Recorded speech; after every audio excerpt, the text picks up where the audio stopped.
Gloria a Dios. Dios les bendiga, mis amados hermanos, en esta gloriosa noche del Señor.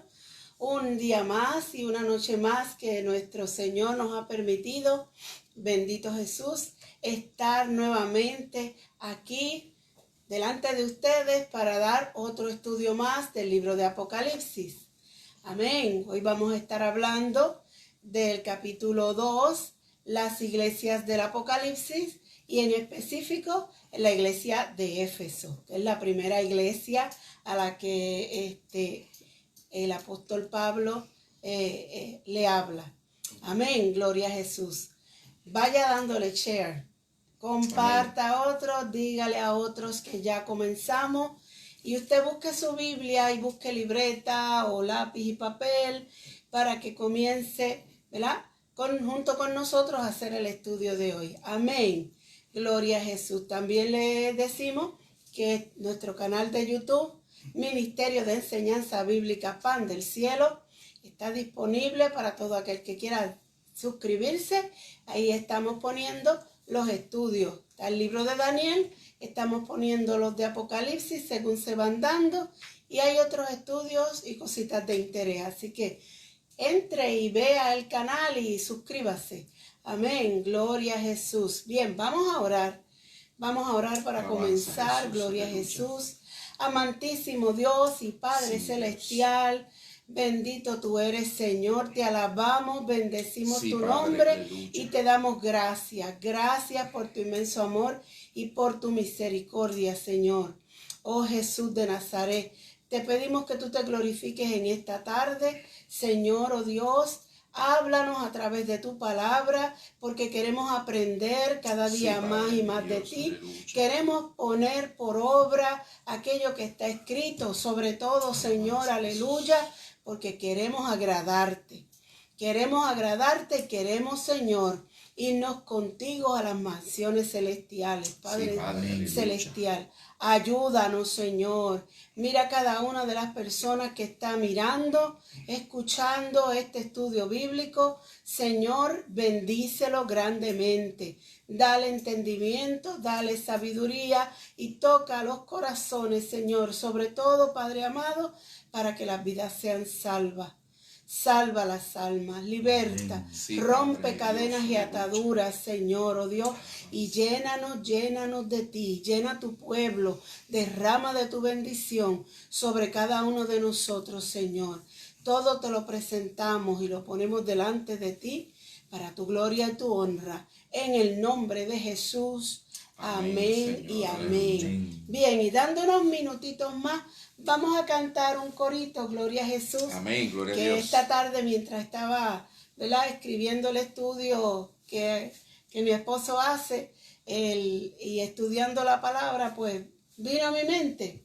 Y es ese que dice: libre, victorioso, es el pueblo de Cristo vencedor.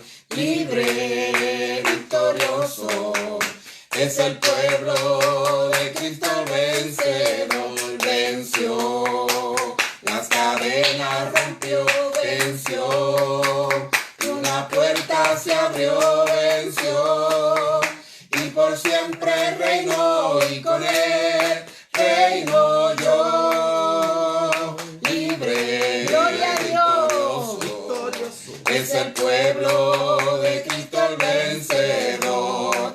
Libre, victorioso, es el pueblo de Cristo vencedor. Venció, las cadenas rompió, venció, y una puerta se abrió, venció, y por siempre reinó, y con él reino yo. Venció, las cadenas rompió, venció, y una puerta se abrió, venció, y por siempre reinó, y con él reino yo. Aleluya, gloria a Dios, aquel que venció, aleluya, sí, en la cruz del Calvario, porque verdaderamente venció, le pisó la cabeza a Satanás. Amén. Alabanza, gloria a Jesús.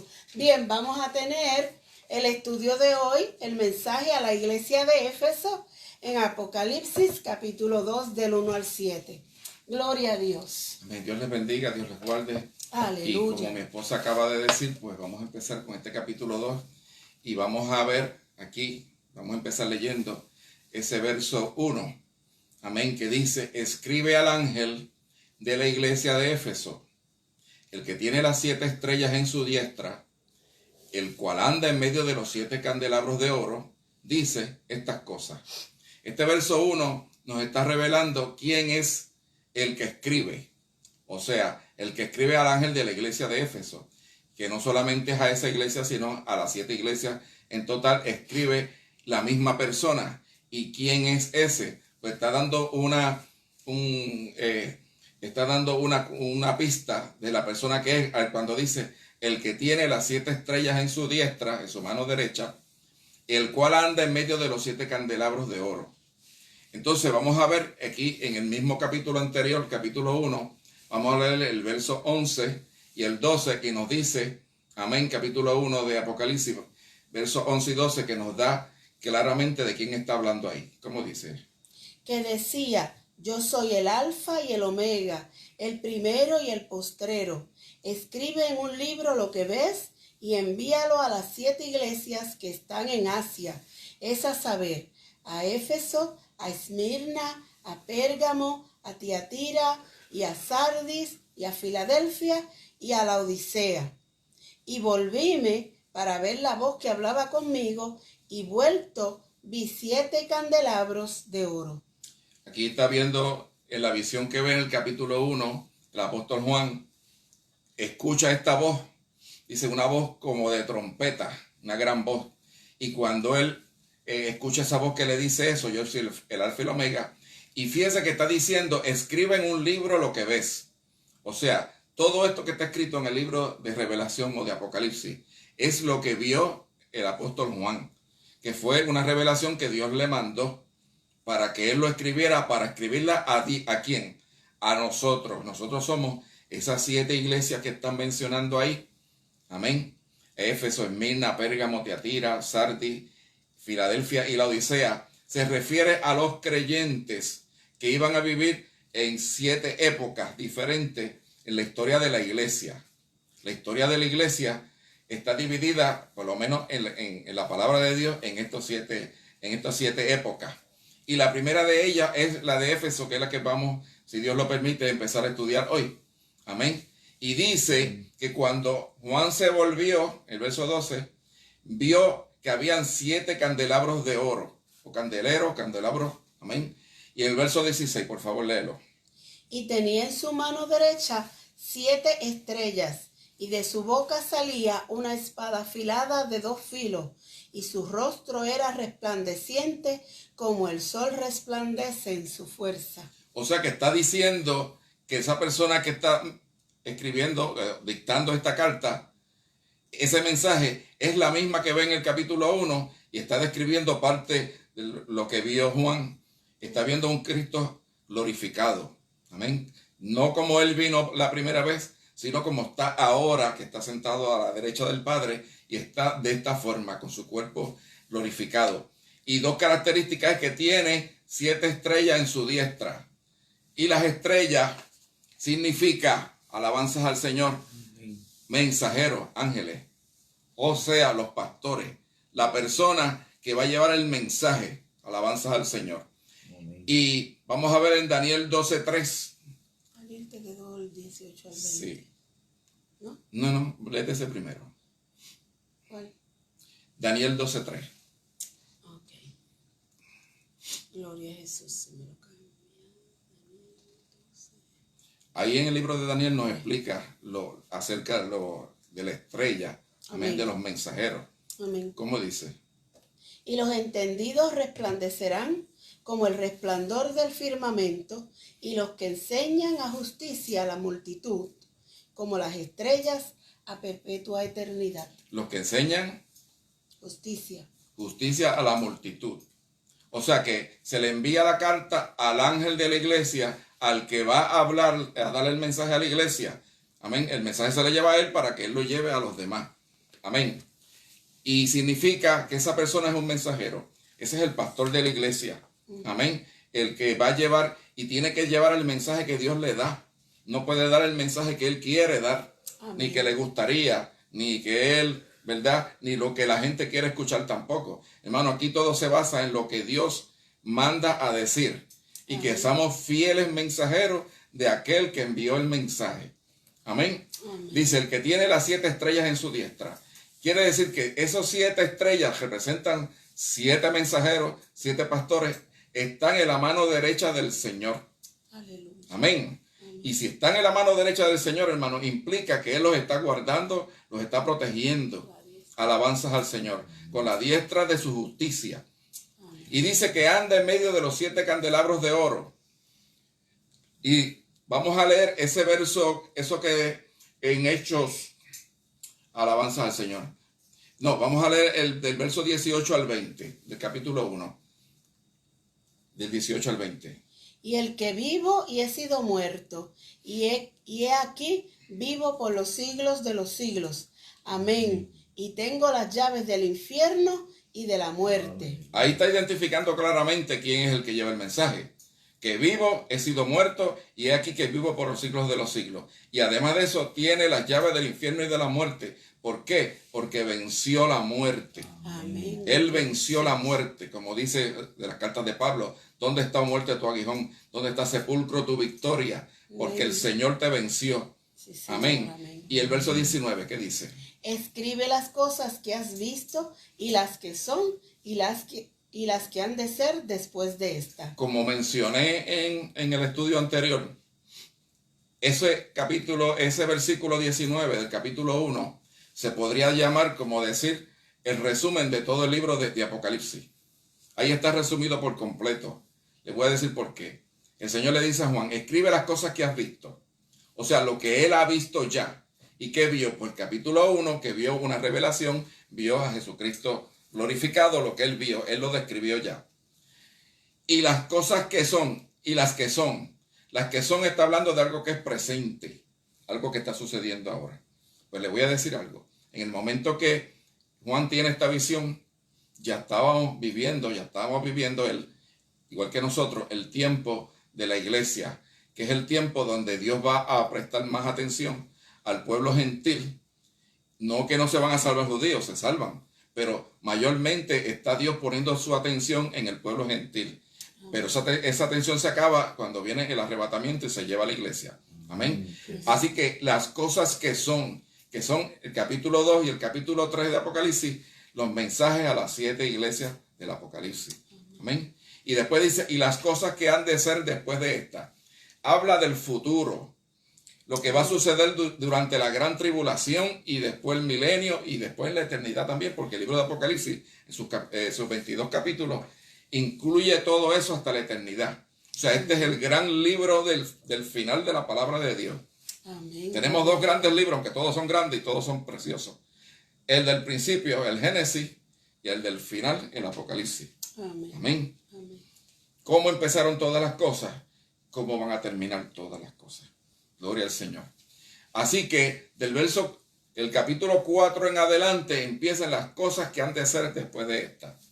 Y empieza con el arrebatamiento, que lo vamos cuando discutamos el capítulo 4, vamos a ver que habla específicamente sobre el arrebatamiento de la iglesia. Y el verso 20, leo. El misterio de las 7 estrellas que has visto en mi diestra y los 7 candelabros de oro. Las 7 estrellas son los ángeles de las 7 iglesias. Y los 7 candelabros que viste son las 7 iglesias. Amén. Fíjese que está todo muy claro. El mismo capítulo 1 empieza ya a decir con claridad de qué se trata. Y lo bueno de esto, hermano, es que si usted escudriña la palabra con cuidado, se va a dar cuenta que en algún lugar Dios aclaró algo que a lo mejor al principio no se entendía tan claro. Pero si usted escudriña, como dijo el Señor, escudriña las escrituras. Escudriñar no solamente leerla. Amén. Es leerla en profundidad y pedirle al Espíritu Santo de Dios que mora en ti, que te revele en el grado que Él quiera hacerlo, obviamente, que te revele esa palabra que tú estás leyendo. Sí, Señor. Así que ciertamente aquí se nos empieza a aclarar todo. dice que las 7 estrellas que has visto en mi diestra y los 7 candelabros, las 7 estrellas son las 7 ángeles de las 7 iglesias y los 7 candelabros que viste son las 7 iglesias. Qué importante es cuando él lo vio, dice que él lo vio en medio de los 7 candelabros. Y es importante que cada iglesia, el Señor esté en medio nuestro. Amén. Amén. Sí, Señor. Una iglesia donde el Señor no está en medio, pues no es una iglesia realmente, es un grupo de personas que se reúnen, ¿verdad? Que están contentos de estar juntitos. Un club social, y todo, vamos a entretenernos y tengo ganas de ver los hermanos. Pero, hermano, aquí lo importante es que esté el Señor en medio de la iglesia. La presencia del Señor, el Espíritu Santo. Amén, amén. Amén. Bien, entonces, eso dice el verso 1. Amén. También quería hablar algo sobre Éfeso, porque esta carta se le escribe a Éfeso. Y voy a pedir por favor a Heidi que se lea el capítulo 19 del libro de los Hechos, Hechos 19, los versos 28 y 35, porque quiero que veamos que Éfeso era una ciudad que era un centro de idolatría. Era un centro donde se adoraban dioses paganos. Y sabe una cosa que la Biblia dice, que lo que se le sacrifica a los ídolos, a los demonios se les sacrifican. Eso dijo el apóstol Pablo. Amén. Hechos 12, Hechos 19, 28. del 28 al 35. Léelo, por favor. Oídas estas cosas, hinchiéronse de ira y dieron alarido diciendo, grande es Diana de los Efesios. ¿Y el 35? Y cuando el escribano hubo apaciguado la multitud, dijo, varones efesios, ¿quién hay de los hombres que no sepa que la ciudad de los Efesios es adoradora de la grande diosa Diana y de la imagen que descendió de Júpiter? Fíjense, la ciudad de Éfeso era un centro de idolatría, pero allí el apóstol Pablo, que usted ve que en ese capítulo 19 de Hechos, fue el que fundó la iglesia allí y tuvo una victoria tan grande, hermano, porque aquí no podemos hablar de éxito, aquí no es, aquí una victoria, que se fundó una iglesia poderosa. En los 2 años que él estuvo predicando allí en Éfeso, hermano, pues empezó a convertirse mucha gente, empezó la iglesia a crecer, la gente quemaba los libros de brujería y había un avivamiento poderoso, tremendo. Y ¿sabe qué? Que el diablo vio aquello y dijo, esto tengo que pararlo yo. Y usó a una persona que hacía templecillos de la diosa Diana en plata. Amén. Y lo hacían eso para sostenerse, ¿verdad? Porque la gente le gusta pues tener, la persona que no adora a Dios pues tiene imágenes, tiene figuritas, tiene cosas. Amén. Pero ¿sabe qué? Que el Dios de nosotros, hermano, es vivo. Amén. No tenemos que ponerlo ni tenemos que cargarlo, Él nos carga a nosotros. Amén. Ni tenemos que colgárnoslo del cuello porque lo tenemos dentro de nuestro corazón. Amén. Así que ciertamente hubo un avivamiento poderoso, pero entonces se levantaron estas personas diciendo que ellos estaban defendiendo a la gran diosa Diana, Diana de los Efesios. Amén. Pero la realidad del caso era que ellos lo que querían era que su negocio de la venta de estatuitas del templo de Diana, pues estaban bajando las ventas porque la gente se convierte, hermano, y deja de comprar esas cosas. Amén. Amén. Deja de comprar todas esas cosas que ellos creían que era importante, que era muy valioso. Dice que ya lo tienen por basura, como dijo el apóstol Pablo. Amén. Entonces empezaron a hacer lo que tú acabas de leer, la gritería esa. Dice que estuvieron por 2 horas gritando, grandes Diana de los Efesios, grandes Diana de los Efesios. Imagínense. Amén. Eran muy, muy adoradores de esa diosa. Es una diosa pagana. Amén. Esa era la ciudad de Éfeso, un centro de idolatría. Pero allí se levantó una iglesia preciosa, poderosa, que vamos a leer ahora. Qué buenas cosas, qué bonitas cosas Dios habla sobre esa iglesia que se levantó allí. Amén. Y antes de seguir, quiero decirles algo. El mensaje que fue dirigido a esta iglesia de Éfeso, fue esa iglesia de Éfeso duró desde el año 30 hasta el año 100 después de Cristo, obviamente, porque eran los tiempos cristianos. Desde el año 30 quiere decir desde la época que el Señor murió, resucitó. Amén. Y empezó el evangelio a distribuirse por el mundo hasta el año 100, que entonces empieza el mensaje de la iglesia Esmirna, que eso será en otro estudio que vamos a dar. Amén. Y ese nombre Éfeso significa, te lo voy a leer de aquí directamente, deseable. O sea que esta iglesia era una iglesia deseable, es lo que significa, el significado de Éfeso. Amén. Representa la iglesia apostólica. Duró desde el año 30 al año 100. Y, hermano, cada iglesia que yo les voy a mencionar tiene un periodo de tiempo de duración. Amén. Y cada una seguirá a la otra. Alabanza al Señor. Entonces, ciertamente, el Señor tiene unas cosas bonitas, unas cosas buenas, le estamos llamando encomios o alabanza. En el caso de la iglesia de Éfeso, tiene 10 encomios, pero tiene una censura. La vamos a ver después. Vamos a empezar hablando de los encomios. Y eso está en el verso 2 en adelante. Mire lo que dice el Señor, dice sobre esta iglesia, sobre la gente, los creyentes que vivieron ese tiempo, que obviamente también hay representación en el tiempo nuestro sobre este tipo de iglesia. Dice el verso 2, yo sé tus obras y tu trabajo y tu paciencia, y que no puedes sufrir a los malos. Y has probado a los que dicen ser apóstoles y no lo son, y los has hallado mentirosos. Mire, hermano, todas las cosas buenas. Has sufrido y sufres. O sea, que en el pasado sufriste, pero todavía estás sufriendo. Amén. Amén. ¿Sabe qué me acuerda esto? Que el Señor Jesucristo dijo, el que quiera vivir piadosamente padecerá persecución. Amén. Esto casi hoy día no se habla ni se dice, sino que le venden la idea a muchas personas de que el evangelio es lo que va a solucionar todos tus problemas, que todo te irá bien, todo te irá perfecto.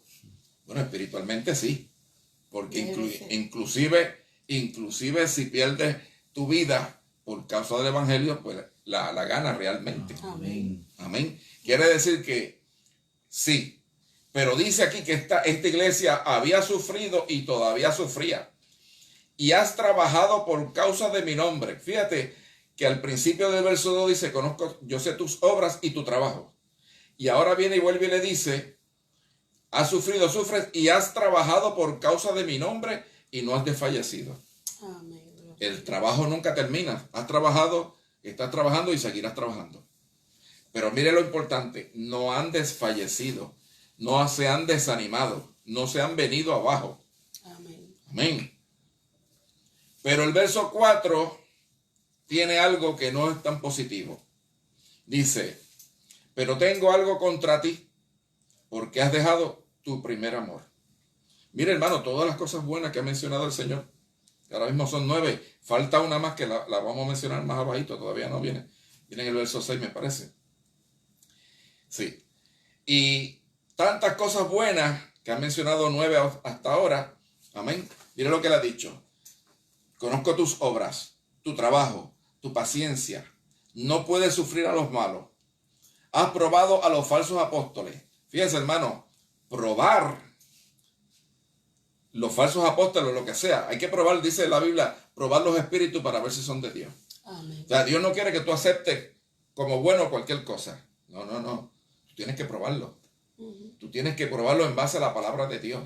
Amén. Cuando el apóstol Pablo predicaba a los de Berea, los de Berea buscaban en las escrituras a ver si lo que Pablo estaba diciendo era cierto o no. Y Pablo no se molestaba. Pablo no decía, pero ¿qué hacen? Pero qué incrédulos son estas personas. No, hermano, decía, muy bien, investiguen. Él auspiciaba el que se escudriñara más y se investigara. Amén. Usted no puede aceptar las cosas porque sí, porque la dijo esta persona que yo la estimo tanto. No, dice la Biblia, maldito el hombre que confía en el otro hombre, ¿verdad? Amén. Dice aquí, has probado a los falsos apóstoles, o sea, has probado a los que dicen ser apóstoles y no lo son. Amén. Eso es como decir, bueno, en estos días estamos viviendo un caso de apostolitis bien fuerte, hermano. Se están proliferando. Entonces, un apóstol, ¿qué es según la Biblia? Pues la palabra apóstol significa uno que es enviado, uno que se envía, que la iglesia lo envía. Amén. En Hechos capítulo 13 dice que en la iglesia de Antioquía habían profetas y maestros. Y menciona unos cuantos de ellos, entre ellos estaba Pablo. Y el verso 2 dice, Y hablando el Espíritu Santo, a través de un profeta, me imagino, dijo: apartadme a Bernabé y a Saulo para la obra a la cual los he llamado. Y de ahí en adelante, Pablo, cuando escribe, dice: Pablo, llamado a ser apóstol. Amén. Y que era un apóstol, uno que salía con una misión y era enviado. Amén. Un misionero. Amén. Pero hoy apóstol es otra cosa. Sí. Como me dijo una persona una vez, me dice: no, un apóstol es un pastor de una iglesia que tiene más de 300 miembros. Tiene tanto que ya no se puede considerar pastor, ahora es apóstol. Pues ¿sabe una cosa? Con todo y lo bonito que suene, eso no es bíblico. La Biblia no enseña eso. Si el pastor tiene 10 miembros, o tiene 600, o tiene 1000, sigue siendo un pastor. Un apóstol es una persona que es enviada con una misión.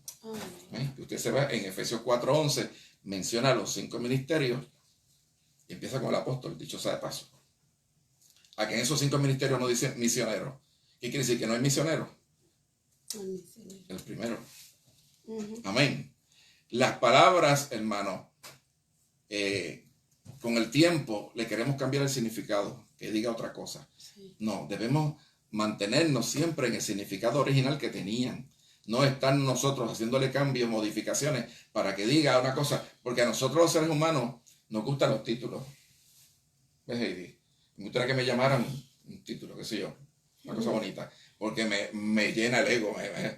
Pues ¿sabe qué? Que eso no es bíblico, hermano. Amén. El título más grande al cual podemos aspirar es siervos de Dios. Amén, aleluya. Eso es lo más grande, un siervo de Dios. Sí, Señor. Alabanza al Señor.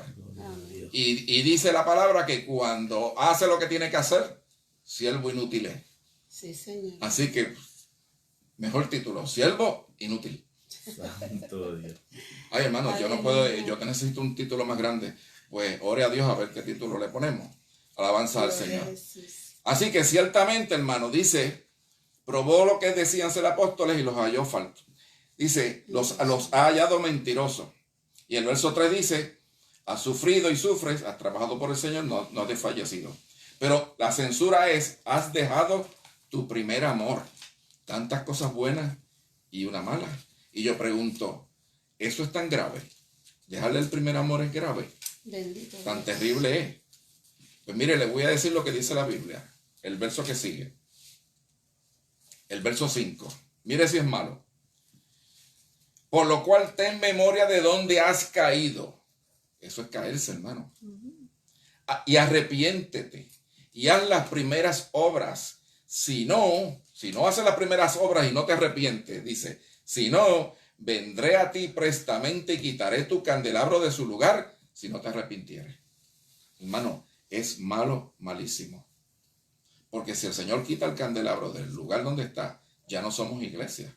Como decíamos hace un momento, somos un grupito que nos gusta estar juntitos, ¿verdad? Un grupo social que nos gusta tenemos los mismos hobbies. No, hermano, yo no quiero estar ahí. Yo quiero estar en una iglesia donde el Señor esté presente, que el candelabro esté y la presencia de Dios esté allí también. Alabanzas al Señor. Amén. ¿Y qué tan terrible es esto? ¿Y en qué consiste? Amén. Dejar tu primer amor. Si es una iglesia que hace tantas obras, que tiene tanto celo por hacer las cosas bien, que se da cuenta de las cosas cuando viene alguien tratando de engañarle la mentira y se dan cuenta. Entonces, ¿qué falta? El primer amor que puede ser la pasión aquella que sentíamos al principio cuando empezamos a servir al Señor, donde por servir al Señor estamos dispuestos a hacer cualquier cosa. Y lo que el Señor nos pidiera, eso se lo dábamos, hermano. Amén. Dice la palabra que Él le dijo, el Señor Jesucristo le dijo a la iglesia, el que quiera venir en pos de mí, niéguese a sí mismo. Negarse a sí mismo es decirme a mí, yo, no. Es que a mí me gusta esto. Pues no, si al Señor no le gusta, se va. Hermano, tú estás tan enamorado del Señor que tú estás dispuesto o dispuesta a darle al Señor lo que Él te pida y a recibir de Él lo que Él te dé. Eso es vivir el primer amor, hermano. No negociar con Dios, porque nosotros somos unos negociantes tremendos. Bueno, Señor, yo hago eso, pero esto. Y empezamos a negociar, hermano. Pues, sí, pero tú me tienes que dar esto, porque eso a mí me gusta también. Amén, hermano. Escúcheme. si el que negocia con Dios gana como quiera. Mire, el negocio, el servir al Señor es un negocio redondo. Nunca perdemos, hermano. Siempre ganamos. Así que no importa lo que suceda, no podemos dejar ese primer amor. Fíjate, Oscar, mientras estábamos, ¿verdad?, en la lección en el día de hoy, venía a mi mente lo siguiente. Estás hablando de que Éfeso fue la primera iglesia cuando murió el Señor, y es la iglesia que le llaman la apostólica, porque era, ¿verdad?, la que los apóstoles... Al principio, sí, los apóstoles. Exacto, empezaron a formar. Ellos vienen de estar con el Señor, de haber presenciado todas las cosas que todos los milagros y toda la palabra que el Señor enseñó, ellos vienen de estar con Él. Por lo tanto, cuando estaba con ellos, pues yo entiendo que ellos estaban viviendo ese amor con el Señor. Esa como intimidad tenían al Señor allí. Muere Cristo, pero ellos siguen, porque el libro de los Hechos lo que nos presenta después que Cristo muere es que hay un avivamiento, que viene el Espíritu Santo y se derrama, que suceden unas cosas, y ahí está ese primer amor que ellos estaban sintiendo. Cuando el Señor le dice a ellos en el Evangelio de Juan que Él se va a tener que ir, se pusieron tristes. Se pusieron tristes. Entonces el Señor tiene que darle fortaleza. Decía, ok, yo me voy a ir, pero no los voy a dejar solos. Yo voy a enviar el Espíritu Santo. Amén. O sea, físicamente no va a estar en medio de ellos, pero entonces ahora envía el Espíritu Santo que puede estar en cada uno de ellos individualmente. Amén. Hermano, y cuando llega el Espíritu de Dios a nuestros corazones, a nuestras vidas, estamos en un romance con Dios. Amén. Estamos en ese primer amor, que uno dice, pero en ese primer amor tenemos que estar siempre, y es verdad, hermano.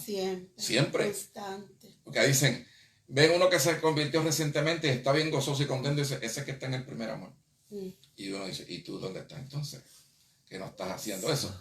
¿Entiendes? Esa forma de hacer las cosas tenemos que mantenerla siempre. Amén. Al principio es más fácil, pero después cuando empiezan a darte golpe y a darte, tienes que seguir hacia adelante. Amén. Amén.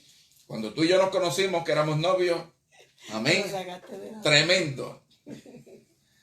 Amén. Queríamos respirar el mismo aire. Pasan los años y ya las cosas no están como antes, pero tenemos que mantenernos en el primer amor. Amén. Porque nosotros llevamos 45 años de casados, Sí, más 4 de novios, pues ya son unos pocos. Pero no sabemos cuándo el Señor viene. Tenemos que renovar nuestro amor constantemente. Pues en el del Señor es igual, tenemos que renovar ese amor al Señor. Amén. Demostrarle que lo amamos. Hermano, disfrute esa relación con Dios. Amén. Gócese de tal manera que Dios diga, todavía me ama como al principio. Amén. Mira, el Señor le dijo a ellos, alabanza al Señor. Amén. Ten memoria de dónde has caído y arrepiéntate. Y haz las primeras obras. Pero si está haciendo muchas obras, pero esta obra, hermano, que está hablando ahí, es la obra de esa manifestación. Cuando usted ora al Señor, usted le dice cuánto usted lo ama, cuánto usted lo anhela ver. Amén. Este libro de Apocalipsis al final dice, y el Espíritu y la iglesia dicen, ven. Desear con todo el corazón que venga. ¿Usted desea que el Señor venga o usted prefiere decirle, no venga todavía porque tengo un montón de cosas que hacer y unos planes que tengo? Y no, hermano, los planes y las cosas que tú tengas que hacer no sirven. Debe desear y anhelar en tu corazón que Él venga ya. Amén. No que te vayas a vivir ahora en una cueva y dices, yo voy a estar aquí en la cueva en lo que el Señor viene. No, tú vas a hacer tu vida normal, pero deseando y anhelando que acabe de llegar ya. Sí, Señor, amén. Ven ya. Amén. Entonces, dice, si no haces eso, prestamente quitaré tu candelabro de tu lugar si no te arrepintieres. Terrible, hermano. Amén. Santo, mi Dios. ¿Cuántos están dispuestos a volver a ese primer amor? Amén. Desear y anhelar con todo su corazón, volver a aquello. Amén. Usted me dice, yo nunca he pasado por eso. Pues hágalo ya. Descubra cuán precioso es una relación cercana, íntima con el Señor. Amén. Desee y estar. Mire, cuando usted desea que llegue la hora de usted se va a ir a orar, usted lo desea con Dios mío, que venga ya la hora de irme a orar, pues. Y estar allí, y después está orando y dice, ahora no me quiero ir, me quiero quedar. Usted desea estar con esa persona. Sí, Señor. Anhela estar con sentir esa cercanía con el Señor. Esos himnos que se cantaban antes tan bonitos. Ese que dice al lugar de la oración. ¿Cómo era que decía ese himno? Amén. Dulce oración. No, ese también, pero ese. A solas al huerto yo voy. Amén. Hermano, usted escucha ese himno y lee la letra y dice, Dios mío, pero la persona que escribió ese himno deseaba todo el día estar en el momento cuando se iba a orar la oración. Hermano, usted puede hacer todas las obras para trabajar para el Señor, muchas. Pero si usted no saca el tiempo que el Señor espera, tiempo de calidad y bueno, para estar con Él, usted está cayendo en lo de los Efesios. Amén. Pero tengo una cosa contra ti, que has dejado tu primer amor. Señor, es que tengo tantas cosas para hacer para ti. Es que estoy en tu obra tan ocupado haciendo lo tuyo. Amén. ¿Ok? Amén. Y dicen, estar tan ocupado en la obra de Dios que se ha olvidado del Dios de la obra. Amén, sí, Señor. Amén. Fíjate que dice, yo sé tus obras y tu trabajo. O sea, que se ha dedicado al Señor. Sí. Se ha dedicado, ha sufrido y sufre y has trabajado por causa de mi nombre. Amén. Mira, no importa, todo lo que hagamos, lo hacemos para el Señor, lo hacemos de buena gana, lo hacemos con gusto, se sufre, sí, claro que se sufre, no se desfallece, se sigue adelante, pero no nos olvidemos, como tú dices, del Señor de la viña. Amén. Está tan ocupado en la viña del Señor que se olvidó del Señor de la viña. Bien. Ahora, en el verso 6 viene la décima alabanza, el encomio número 10. Mire cómo dice. Empero tienes esto. Dios reconoce siempre, hermano, cuando usted las cosas buenas suyas se las reconoce. Y le reconoce también las que no son tan buenas. Amén. Pero el verso 6 dice, empero tienes esto, que aborrece los hechos de los nicolaitas, los cuales yo también aborrezco. Ok, yo me puse a investigar, lo he hecho anteriormente y hoy también lo volví a hacer. Los hechos de los nicolaitas, hay muchas teorías con eso. Muchas. De un tal Nicolás, que era uno de los primeros, de los diáconos de Jerusalén, que empezó una herejía que se enseñó, esa es una de las teorías.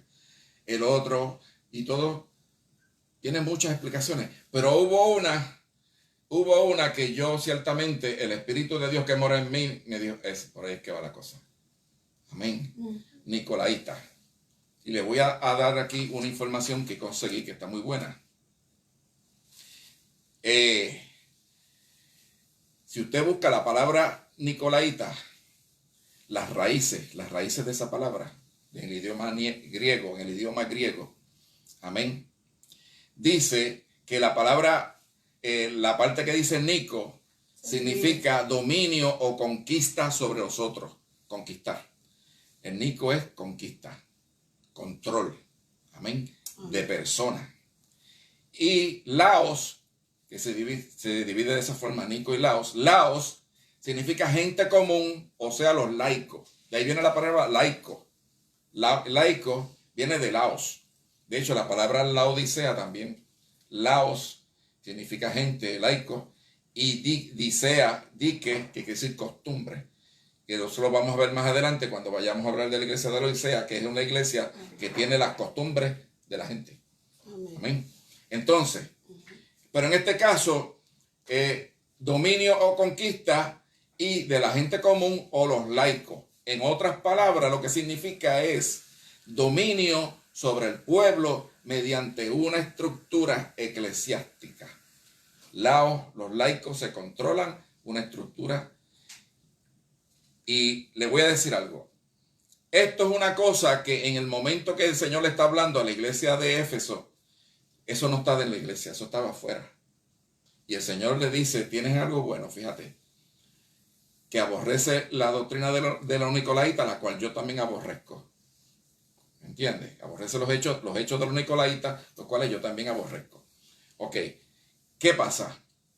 Fuera de la iglesia había este sistema estructurado, religioso, donde hay posiciones, este manda menos, y estos son los indiecitos. ¿Amén? Es como una organización. Al hombre siempre le ha gustado organizar las cosas para poderlas controlar mejor. Cuando tú organizas algo, tú lo controlas más. Amén. Pero en la iglesia no nos toca a ninguno de nosotros controlar realmente, porque tenemos a alguien que está a cargo de la iglesia, que es el Espíritu Santo de Dios. Amén. Es el que manda a la iglesia. Lo que el Espíritu diga, eso se hará. Por lo menos lo cantamos. Amén. Que lo hagamos es otra cosa. Pero si usted ve ese término nicolaíta, solamente aparece 2 veces en la Biblia. Y las 2 veces aparece en el libro de Apocalipsis. Amén. Y la otra iglesia a la cual se le habla de esto es la iglesia de Pérgamo. Yo quiero que vayamos un momentito. El verso 12, ese mismo capítulo 2, el verso 12, dice, y escribe al ángel de la iglesia que está en Pérgamo, el que tiene la espada afilada de 2 filos. Fíjese, parte de la misma, amén, parte de la misma descripción que da en el capítulo 1, lo de la espada afilada de 2 filos, que usted lo va a ver después en el capítulo 19, que con esa espada afilada de 2 filos que sale de la boca del Señor, destruye los ejércitos del anticristo. Bueno, pero también eso es una muestra, esto es un símbolo de la palabra de Dios, porque dice que la palabra de Dios es como una espada de 2 filos. Amén. Amén. Y sale de la boca del Señor, pues esto salió de la boca del Señor. Ahora, mire bien esto. A la iglesia de Pérgamo representa la iglesia, le voy a decir en qué tiempo. La iglesia que existe desde el año 313 al año 590 después de Cristo. El año 313 fue el año en que el emperador Constantino supuestamente declaró que la iglesia no iba a ser más perseguida por el Estado, que antes más bien iba a ser la iglesia del Estado. Constantino dijo, no persigamos más a los cristianos, ahora todos somos cristianos. Y muchas personas pensaron, pues qué bendición. Ya no vamos para los leones. No nos van a echar a los leones, no nos queman las estacas, no nos persiguen, no nos matan. Pero el problema es que Constantino estableció, y mire hermano, cuando el diablo te da algo, es porque por algún sitio te va a hacer daño. Amén. Dijo, pero yo soy el sumo pontífice. Ese era el título que se le daba a los emperadores antiguamente, porque eran emperadores en el aspecto político, pero también eran los líderes religiosos. Y él siguió conservando el título de sumo pontífice después de supuestamente haberse hecho cristiano. Y la pena que me da es que en muchos libros de historia ponen como que Constantino se convirtió al evangelio o al cristianismo, como dicen. Hermano, dice la Biblia que el árbol se conoce por los frutos. Y Constantino nunca dio fruto de cristianos ni de convertidos. Después de ese incidente donde él supuestamente se hizo cristiano y declaró que todo el imperio ahora eran todos cristianos, pues él cometió muchos asesinatos. Mandó a matar hasta familiares de él. Familia de él, dijo, esto hay que eliminarlo. Y seguía siendo cristiano.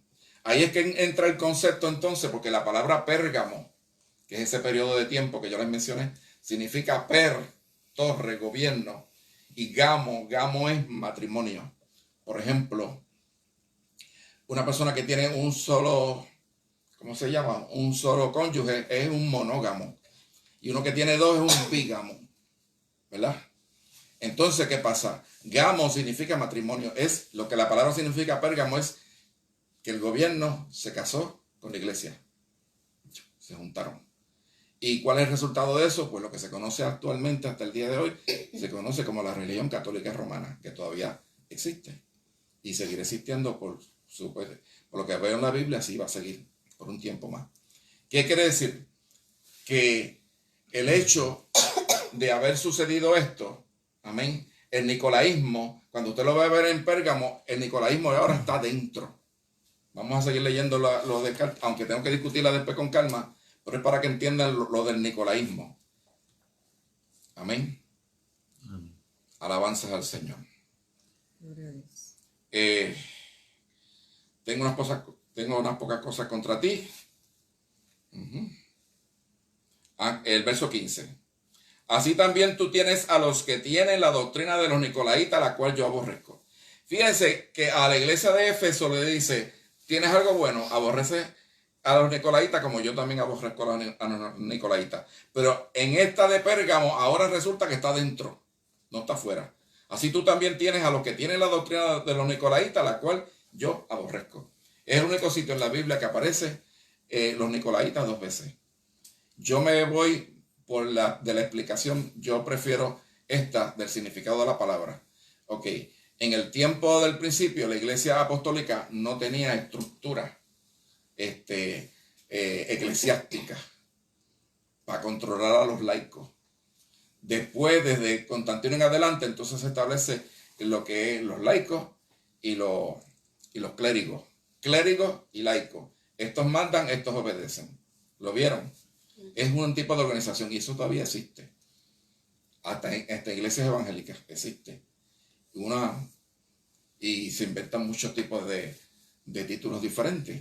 Porque la iglesia, la palabra habla de los obispos. Pero un obispo, cuando usted lee la definición aquí, es un pastor.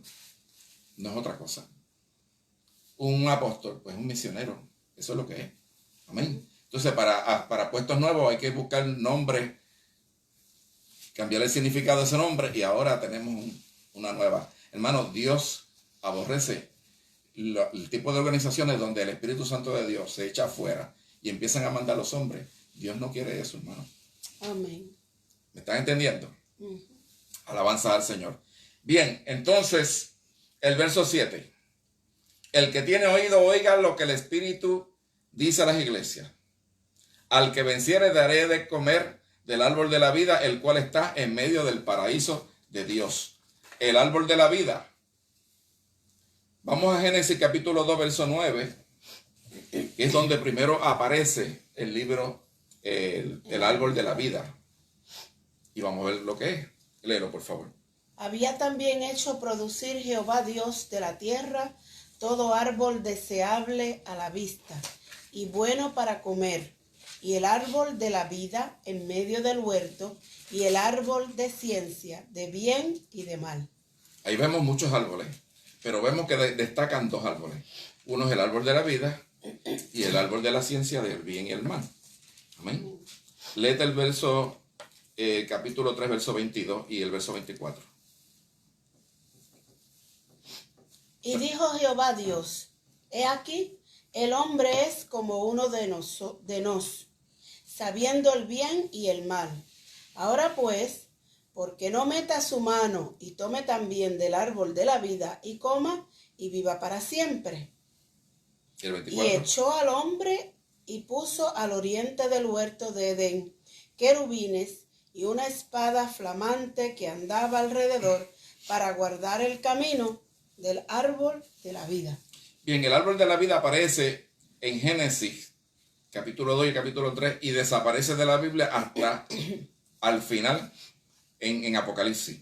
Además de aquí, aparece también al final otra vez cuando dice la Jerusalén celestial que baja, entiende, la gran ciudad nueva, que dice que habrá el árbol de la vida, estará ahí otra vez. El fruto y las hojas son para bendición de las personas que vivan en la tierra. Amén. Quiere decir, hermano, que al que venciere, mire bien esto, al que venciere, ¿qué quiere decir? Que esta promesa es para el que tenga la victoria, Amén. logre vencer, que logre vencer, hacer lo que la palabra nos está pidiendo que hagamos. Amén. Obviamente, el que no vence no tiene esa promesa.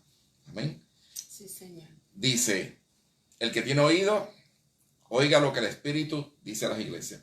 Al que venciere daré de comer del árbol de la vida, el cual está en medio del paraíso de Dios. Desaparece del Edén, pero ahora aparece en el paraíso de Dios. El mismo árbol. Amén. Yo deseo y anhelo en algún momento dado, amén, llegar a comer del fruto de ese árbol, hermano. Amén. Alabanza al Señor. Amén. Aleluya. Pero para eso tengo que llegar al paraíso de Dios, que es donde está el árbol. Hay que vencer. Amén. Hay que vencer. Amén. Y ciertamente, hermano, el ejemplo que más podemos notar, que más resalta en esta iglesia de Éfeso, es el hecho que aunque podamos trabajar, ser fieles y hacer todas las cosas perfectamente bien, pero Dios valora sobre eso, valora más una relación íntima con Él. Sí, Señor, amén. Hay que volver al primer amor, hay que volver a las primeras obras, cuando estábamos dispuestos a hacer todo por el Señor. He escuchado testimonios de gente que me dice, yo sabía que si yo me convertía al Evangelio tenía que dejar la música mundana o tenía que dejar esto, pero como quiera me convertí, porque en su corazón estaba deseoso de hacerlo y estaba dispuesto a sacrificar. Hermano, en este tiempo actual, ¿estaremos nosotros tan dispuestos a sacrificar cosas así? Ahora negociamos, hermano, como dije hace un ratito. No, Señor, pero mira, Señor, esto no es tan malo. Esto realmente, pues mira, y empezamos a hacer negocios con Dios, hermano. No hagamos negocios con Dios. Lo de Dios es, sí, Señor, lo que tú digas. Amén, Señor. Fíjate, me venía también cuando estaba estudiando esto, me venía Abraham a la mente. Porque Abraham estuvo dispuesto hasta entregar a su hijo. Tenía una relación tan bonita. De hecho, el padre de la fe. El padre de la fe. Tenía una relación tan bonita y tan íntima y hablaba con Dios de tal manera que Dios se le aparece cuando va a destruir a las 5 ciudades, entre ellas Sodoma y Gomorra. Quiere decir que la comunión que Abraham tenía era tan íntima, tan bonita, tan personal. Tan cercana que Dios le llama a su amigo. Era amigo de Dios. Era amigo de Dios. Y entonces yo decía, y meditaba y decía, es que Abraham estuvo dispuesto a dar a su único hijo. Y aunque eso es tipo de lo que hizo Dios, que entregó a su hijo también en la cruz del Calvario para salvarnos a nosotros, pero el amor que tenía Abraham por Dios, por su Señor, era que él le entregaba todo. Amén. Los diezmos, aquello, todo. O sea, yo entiendo que Abraham no tenía ningún, ¿cómo se podría decir? Límite, ¿verdad? Lo que Dios le pidiera. Amén. Lo que Dios le pidiera. Ahora yo digo, nosotros estaremos dispuestos a hacer lo mismo. Exacto. Aleluya. Vamos a quedarnos con eso en esta noche. Y piénselo, medítelo. Amén, amén. El mensaje de las 7 iglesias del Apocalipsis es un mensaje también individual a cada uno de nosotros. Sí, Señor, amén. Nos va a revelar áreas de nuestra vida que a lo mejor no están muy bien, pero Dios en su misericordia y en su amor está dispuesto a esperar de nosotros a que estemos dispuestos. Vamos a orar. Gracias, Señor, aleluya. Padre celestial, Señor, te bendecimos, te adoramos, te damos gloria, Señor. Aleluya. Gracias por esta palabra tan preciosa, Padre.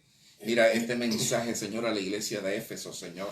Verdaderamente nosotros pensamos a veces que por las muchas cosas que hacemos por ti y que hemos hecho, Señor, y que hemos encontrado, Señor, y que somos, amén. Señor, mi Dios, que vemos cuando alguien falsamente, Señor, porque a ti no te molesta que descubramos lo falso, porque tu palabra lo dice, Santo, que probemos los espíritus para ver si son de Dios.